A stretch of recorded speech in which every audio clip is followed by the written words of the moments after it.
Hello students, welcome to my channel. Myself Santoshi Rath. मु आज 8th class Sanskrit book Sanskrit कलिकार तृतीय पाठ कोरुक कोरुक कोरुक विषय पढ़िया जाऊँ। पिले स्टार्ट कली। अम्ब महती विभुखा बधते शीघ्र भोजनम परिवेशयतु। पिले माँ भारी भोक हो शीघ्र खाद्य परसी दिंतु बा खाद्य दिंतु। बुझेगा तो बश्च भोजनम अत्युष्णम अस्ति किंचित प्रतीक्षस्व। माँ सांगे सांगे झी को कहले जे खाद्य बहुत गरम अच्छे टिके अपेक्षा कर। उष्म भोजनम किमर्थ न ददाति। झीटी कौची गरम खाद्य कहीं देना। ता माँ कौन कहते देख बश्च मुखे दाह भवेत् अपि च अतृष्णं भोजनं हितकरं न भवति इति आयुर्वेदस्य उपदेशः। तो माँ कहले अत्यधिक गरम खाद्य हितकर नुहे बोली आयुर्वेद रे उपदेश रही। अम्ब आयुर्वेद बहव आहार नियमाः सन्ति इति अस्माकं शिक्षक अपि बोधयति। झीटी कौच माँ आयुर्वेद एमती अनेक आहार नियम अच्छी बोली आम शिक्षक बुझाती। सत्यम उक्तम बश्च माँ कहले सत कहल पिला माने। आहार विषय एक रोचक प्रसंग अस्ति जुबम इच्छत चेत श्रावयामि। जुबम इच्छत चेत श्रावयामि। माँ कहले आहार विषय एक रोचक प्रसंगटे अच्छी तुम्हें दुहे जदि इच्छा कर तुम्हें जे इच्छा कले मु जणाइबी। अस्तु अम्ब जावत भोजनम भोक्तम योग्यम भवति तावत तम श्रावयतु। पिला माने कहले ठीक अछि माँ जे पर्यंत खाद्य खाइबा योग्य न होइछि से पर्यंत शुणु। अर्थात खाद्यटा गरम अच्छी ना तेणु टिके ठंडा तो खाइब तेणु से कहते खाद्य खाइबा योग्य न होला पर्यंत शुणु। अस्तु श्वेत ठीक अच्छे शुण। किए कहले माँ कहले पिला मानू। पिला पढ़े देख भारत वर्षे वैद्याः विभिन्नानां व्याधीनां शमनं कथं कुर्वन्ति इति ज्ञातुं पुरा भगवान् धन्वन्तरिः मनोहरं सुखरूपं धृत्वा प्रतिग्रामम् अभ्रमत्। अर्थात भारत वर्ष रे वैद्य माने विभिन्न रोगर उपशम किपरि करिसेंती यह जानिया पई पूर्व काल रे भगवान धन्वंतरी एक सुआ रूप धारण करी प्रति ग्राम रे भ्रमण कले। बुझेलाटी भ्रमण काले सह बहुनां प्रख्यात वैद्यानां भवन पार्श्वस्थे वृक्षे उपविश्य कोरुक कोरुक कोरुक इति ध्वनिम् अकरोत्। अर्थात भ्रमण समय से अनेक प्रख्यात वैद्य घर पाखे गचरे बसी कोरुक बोली ध्वनि कले। बुझेलाटी कोरुक मान कौन कहल किए निरोग। बुझेलाटी किंतु खगस्य कोरुक इति शब्दं प्रति कस्यापि अवधानम नासीत। किंतु से खग माने पक्षी पक्षी रे शब्द प्रति कहार ध्यान नथिला। अन्ते सह वैदेश्य भागवतस्य कुटीर समीपम गतवान। शेषरे से वैद्य भागवत कुटीर बा कुड़िया निकट को गले।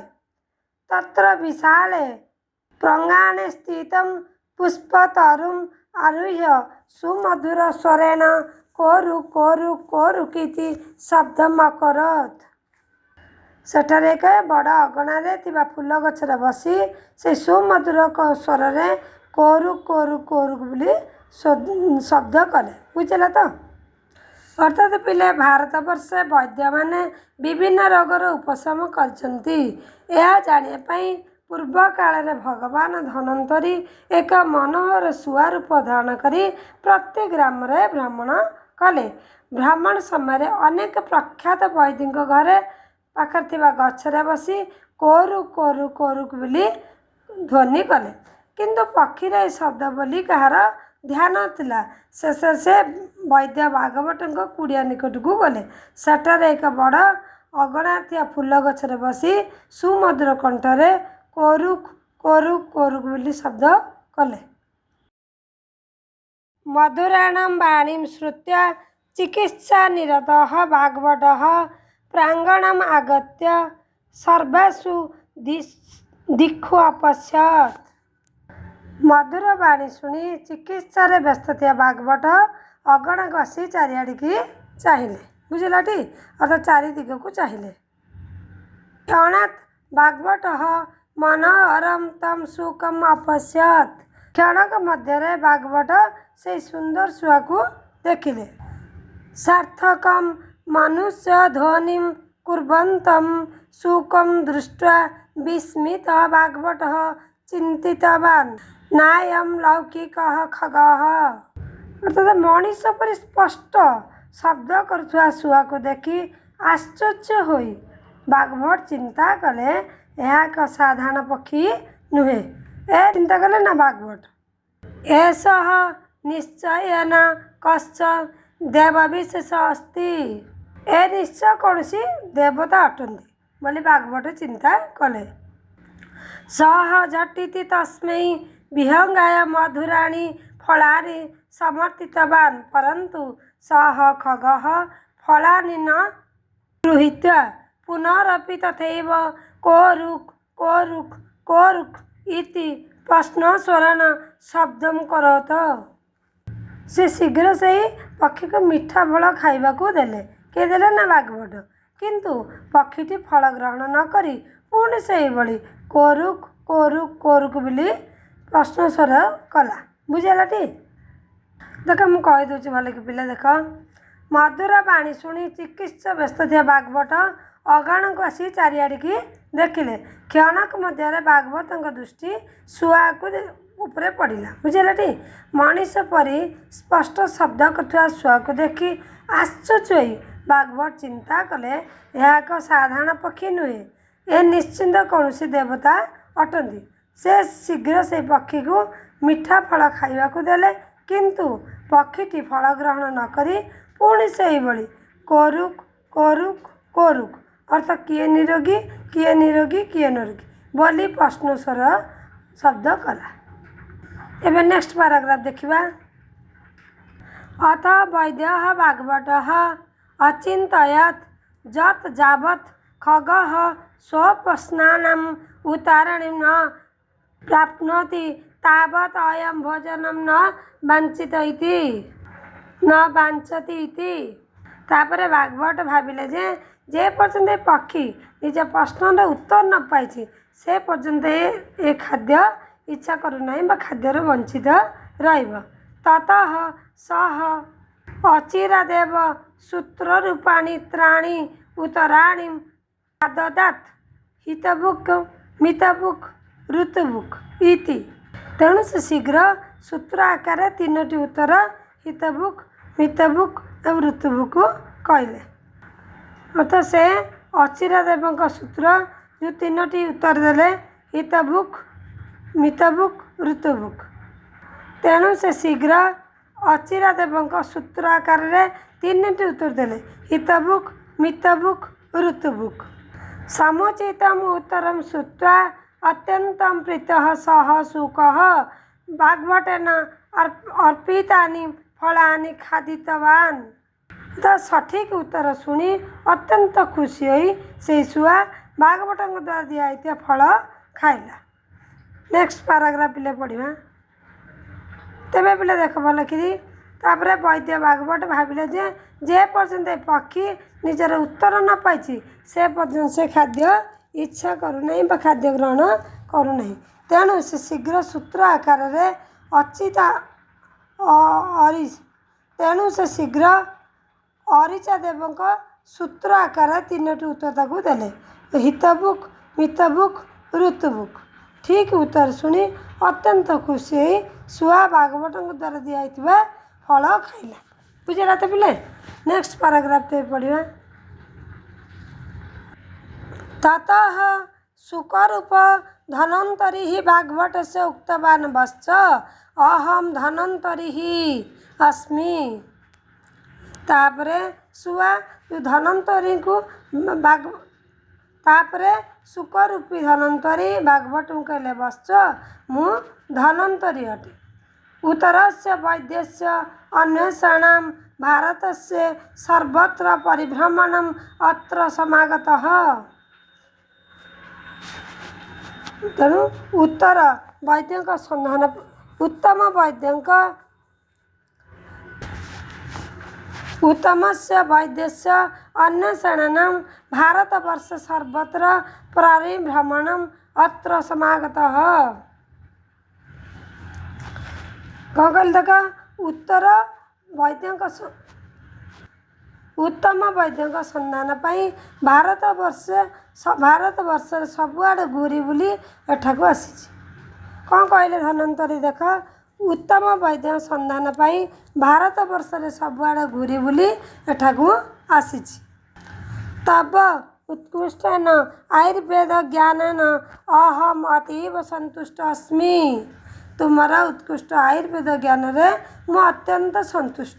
बुझेलानी तम अवश्यम आयुर्वेद अष्टांग विचारे सारभूतम तंत्रम विचारय एतद्यक्त सह अंतनितः। तुम्हें निश्चिंत आयुर्वेद अष्टांग विचार सारभूत रचना कर। यह कही से अंतर्ध्यान हो गले। बुझेले पिले देख भल कि बुझे दूची। तापर स्वरूपधारी धनवंतरी भागवत कहले बश्च मु धनवंतरी उत्तम वैद्यर सन्धान पाई भारतवर्ष सबुआड़े घूरी बुली एठाकू आसी। तुमर उत्कृष्ट आयुर्वेद ज्ञान मु अत्यंत सन्तुष्ट। तुम्हें निश्चय आयुर्वेदर अष्टांग विचार सारभूत रचना कर। यह कही से धनवंतरी हो गल। यह कही से अंतर्ध्यान हो गले। बुझेला। एबे पढ़िबा नेक्स्ट पैराग्राफ। नेक्स्ट पैराग्राफ पढ़ौची एतत् सर्वं दूरात् पश्यन्तः विस्मिताः शिष्याः आचार्य भागवतस्य समीपम् आगतः अपुच्छन्। अर्थात पिले ए सब दूर देखिथिबा आश्चर्यजनित होई शिष्य माने आचार्य भागवत पाखु आसी पचारिले गुरुवर सुकः कोरुक् कोरुक् कोरुक् इति उक्तवान् तस्य को अर्थ। कौन पचारे देख पिले कहले गुरुवर सुआ कोरुक् कोरुक् कोरुक् बोली कहला तार अर्थ कौन। अपि च भवान् किम उत्तरं दत्तवान्। तो आपण कौन तक उत्तर देले से जो कोरुक् प्रश्न करते तार उत्तर कौन देले बोली छात्र माने पचारे। तदा भागवतः छात्राणां जिज्ञासाम् उपशमयन कथयति छात्राः शृणुत। सेतेबेले भागवत छात्र मानकर जिज्ञासा मान जानिबा को इच्छा को शांत करी कहले छात्रगण शुण।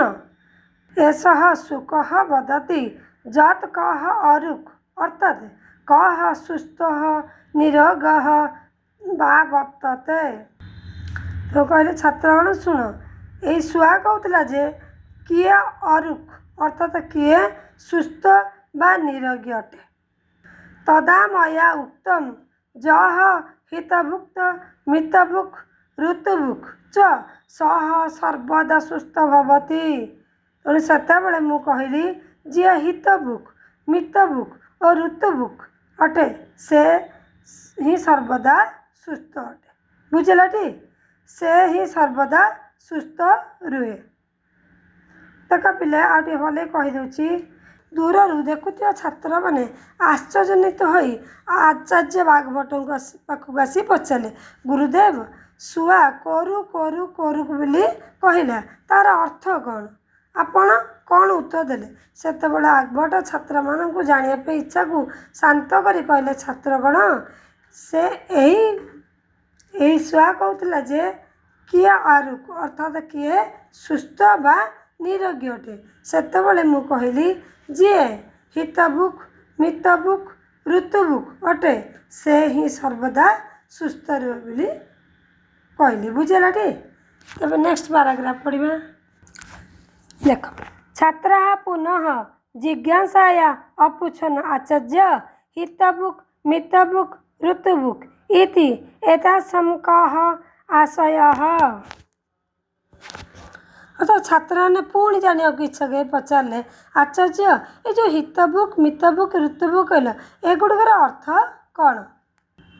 भागवत वदति शिष्याः महेश चरकस्य नाम भवन्तः जानन्ति। अर्थात भागवत कहले महर्षि चरक नाम तुम्हें जानिछ। सह हितबुक विषय कथयति से हितबुक विषय कहती।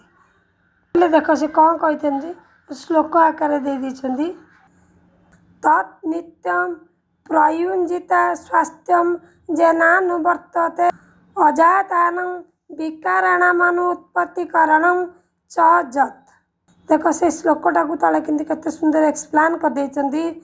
अर्थात जस्य आहारस्य सेवनने स्वास्थ्यस्य रक्षणं भवते न जातानाम् अर्थात अनुत्पन्नानां विकाराणाम् उत्पत्तिः न भवते तादृश आहारं सेवनीयः।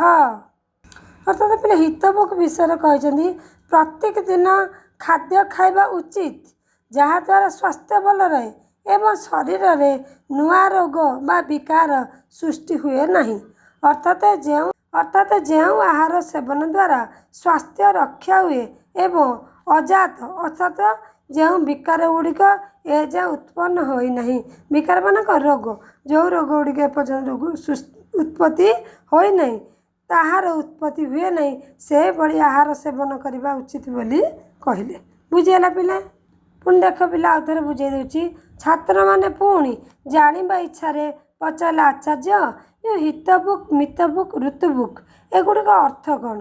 भागवत कहले शिष्यगण महर्षि चरक नाम तुम्हें जानिच से हितबुक विषय कहती।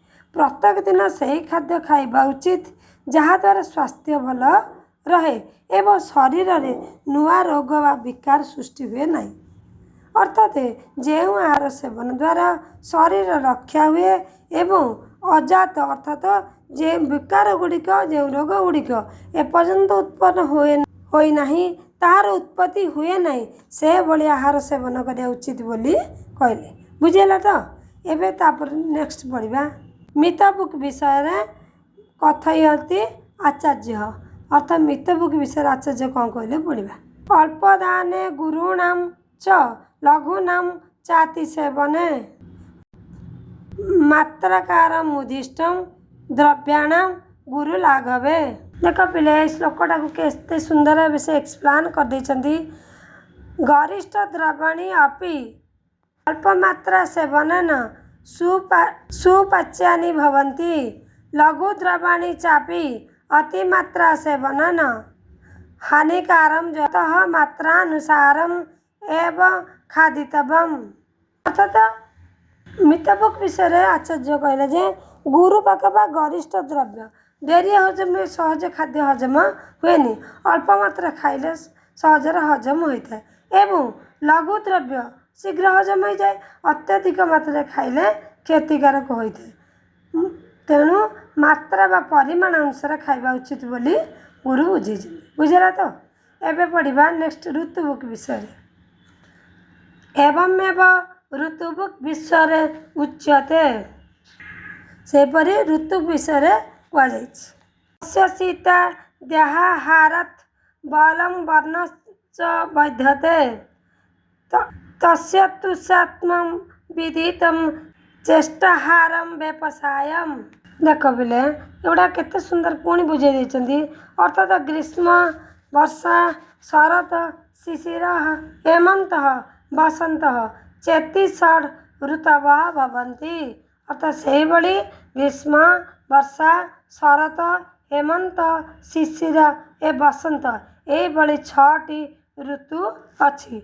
जः पुरुषः ऋतूनाम् आनुकूल्यं स्वास्थ्यपदम् आहारं सेवनं जानाति तदनुसारम् आचरणं च करोति तस्य जनस्य आश्रितम् अर्थात भुक्तं पीतं च सर्वमपि बलवर्धकं वर्णकान्तिजनकं सर्वसुखं सुखवर्धकं आयुर्वर्धकं च भवति। अर्थात पिले जो व्यक्ति ऋतु अनुसार स्वास्थ्यपद आहार सेवन विषय जाने से अनुसार आचरण करे एवं से व्यक्तिर अनुसार आचरण करे एवं से व्यक्तिर खाद्य सबकि बलवर्धक सौंदर्यवर्धक सुखवर्धक एवं आयुर्वेदक होता है। अतः ऋतः अनुसार भोक्तव्यम इति तेणु ऋतु अनुसार खाइबा उचित। नियमित रूपेण समानुसारं सात्विकं भोजनम् आवश्यकमिति ऋतुपदेन ज्ञायते। अर्थात पिले नियमित रूपे समय अनुसार सात्विक भोजन आवश्यक बोली ऋतुपदरू जना बुझीगला पिले। तबे ये ऋतुबुक विषय कौन कहले जानल ना अर्थात ग्रीष्म वर्षा शरत हेमंत शिशिर बसंत यहीपरि 6टी ऋतु अच्छी।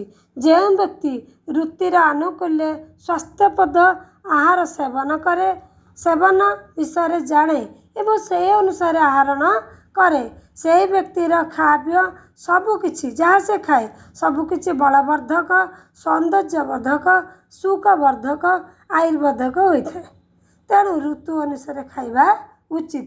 नियमित रूपे समानुसार सात्विक भोजन आवश्यक बोली ऋतुपदरू जना पड़े बुझलाटी। एबे पिले नेक्स्ट पढ़ा आउर गोटे एतत् सर्वं श्रुत्वा कश्चन छात्रः भागवतस्य अपृच्छत् आचार्य हितभोगादि विषये वयं तु ज्ञातवतः किन्तु किं सः सुखः सन्तुष्टः वयं तु ज्ञातवतः किन्तु किं सः सुखः सन्तुष्टः अभवत्। ये सब शुणी जड़े छात्र भागवत को पचारे आचार्य आम हितभोग आदि विषय तो जानिलु किंतु से शुआ कौन पे तो सन्तुष्ट है से कौन बुझला जे सन्तुष्ट है जेहेतु गुड़ाए प्रश्न करथिला ना तदा भागवत सुखस्य रहस्यम उक्तवान तेणु भागवत सुआर रहस्य कहले। देख पिले प्रिय शिष्य अयम विहंग न सामान्य विहंग अपितु आयुर्वेदस्य पूज्य देव भगवान धन्वंतरी। देख कौन कहले प्रिय शिष्य यही पक्षी साधारण पक्षी नथिला बरम आयुर्वेदर पूज्य देवता भगवान धन्वंतरी थिले। स एवं स्वयं सुख रूपेण अत्र आगछन से निजे सुआ रूप एठाकू आसीथिले। अस्माकं कृते संक्षेपण स्वास्थ्य रक्षण सूत्र रूपेण संदेशं च प्रदत्तवान् भवन्तः अपि शृण्वन्तु स्मरन्तु च। अर्थात आम पाई संक्षेप स्वास्थ्य रक्षा निमंते सूत्र रूप से संदेश देगले तुम्हें माने मध्य शुण एवं मन रख बुझेगा पिले पैराग्राफ का। एवं गोटे तापर श्लोकटे देखा व्यायाम प्रातरुत्थाय नित्यं दंत विशोधनम स्वच्छ जल सुस्नानम विभुखायांच भोजनम।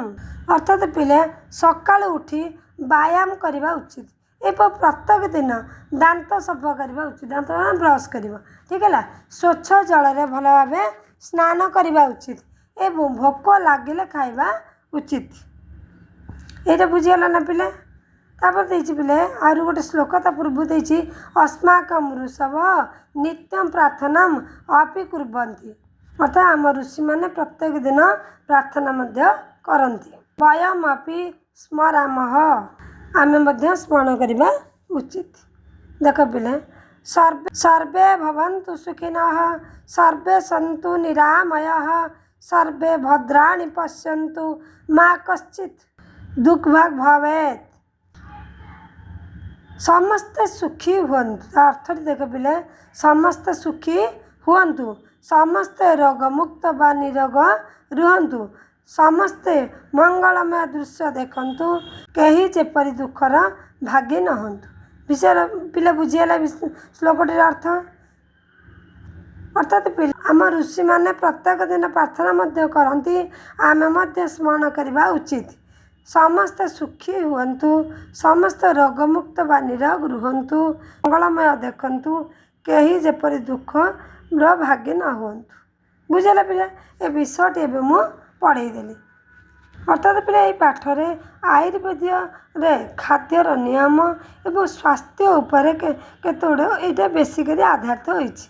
भगवान धन्वंतरी भागवतंकर एक रोचक कहानी मध्य आहार हितबुक ऋतुबुक एवं मितबुक ग्रहणर करिबार महत्व ये बुझेइछन्ति।